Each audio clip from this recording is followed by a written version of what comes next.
जय श्री सत्यनारायण भक्तों। अथ बृहस्पतिवार व्रत की कथा आरंभ। किसी गांव में एक साहूकार रहता था, जिसके घर में अन्न, वस्त्र और धन किसी की कोई कमी नहीं थी। परंतु उसकी स्त्री बहुत ही कृपण थी, किसी भिक्षार्थी को कुछ नहीं देती थी।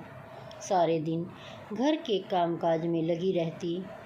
एक समय एक साधु महात्मा बृहस्पतिवार के दिन उसके द्वार पर आए और भिक्षा की याचना की। स्त्री उस समय घर के आंगन को लीप रही थी। इस कारण साधु महाराज से कहने लगी, महाराज, इस समय तो मैं घर लीप रही हूँ, आपको कुछ नहीं दे सकती, फिर किसी अवकाश के समय आना। साधु महात्मा खाली हाथ चले गए। कुछ दिन के पश्चात वही साधु महाराज आए, उसी तरह भिक्षा मांगी। साहूकारनी उस समय लड़के को खिला रही थी। कहने लगी, महाराज, मैं क्या करूं? अवकाश ही नहीं है, इसलिए आपको भिक्षा नहीं दे सकती। तीसरी बार महात्मा आए तो उसने उन्हें उसी तरह से टालना चाहा, परंतु महात्मा जी कहने लगी कि यदि तुमको बिल्कुल ही अवकाश हो जाए तो मुझको भिक्षा दोगी? साहूकारनी कहने लगी, हाँ महाराज, यदि ऐसा हो जाए तो आपकी बड़ी कृपा होगी। साधु महात्मा जी कहने लगे, अच्छा, मैं एक उपाय बताता हूँ। तुम बृहस्पतिवार के दिन चढ़ने पर उठो, सारे घर में झाड़ू लगाकर कूड़ा एक कोने में जमा रख दो, घर में चौका इत्यादि मत लगाओ। फिर स्नान आदि करके घर वालों से कह दो उस दिन सब हजामत अवश्य बनवाएं। रसोई बनाकर चूल्हे के पीछे रखा करो, सामने कभी न रखो। सायंकाल को अंधेरा होने के बाद दीपक जलाया करो। बृहस्पतिवार को पीले वस्त्र मत धारण करो, न ही पीले रंग का भोजन करो। यदि ऐसा करोगे तो तुमको घर का कोई काम नहीं करना पड़ेगा। साहूकारनी ने ऐसा ही किया।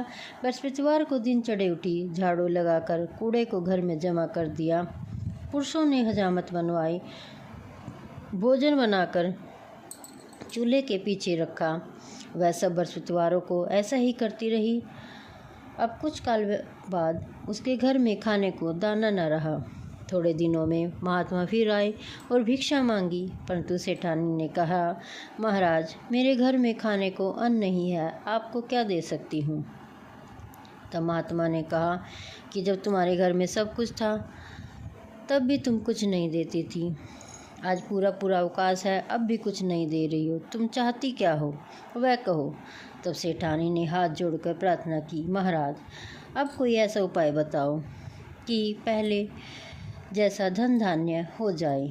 अब मैं प्रतिज्ञा करती हूँ, असौमेव, जैसा आप कहेंगे वैसा ही करूँगी। तब महात्मा जी ने कहा, बृहस्पतिवार को प्रातःकाल उठकर स्नान आदि से निवृत्त हो, घर को गौ के गोबर से लीपो तथा घर के पुरुष हजामत न बनवाए।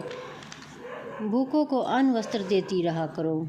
ठीक सायंकाल दीपक जलाओ। यदि ऐसा करोगी तो तुम्हारी सब मनोकामनाएं भगवान बृहस्पति की कृपा से पूर्ण होंगी। सेठानी ने ऐसा ही किया और उसके घर में धन धान्य वैसा ही हो गया जैसे कि पहला था। इस प्रकार भगवान बृहस्पति जी की कृपा से अनेक प्रकार के सुख भोग कर दीर्घ काल तक जीवित रही। बोलो बृहस्पति महाराज की जय। सबकी मनोकामनाएं पूर्ण करे। जय बृहस्पतिवार।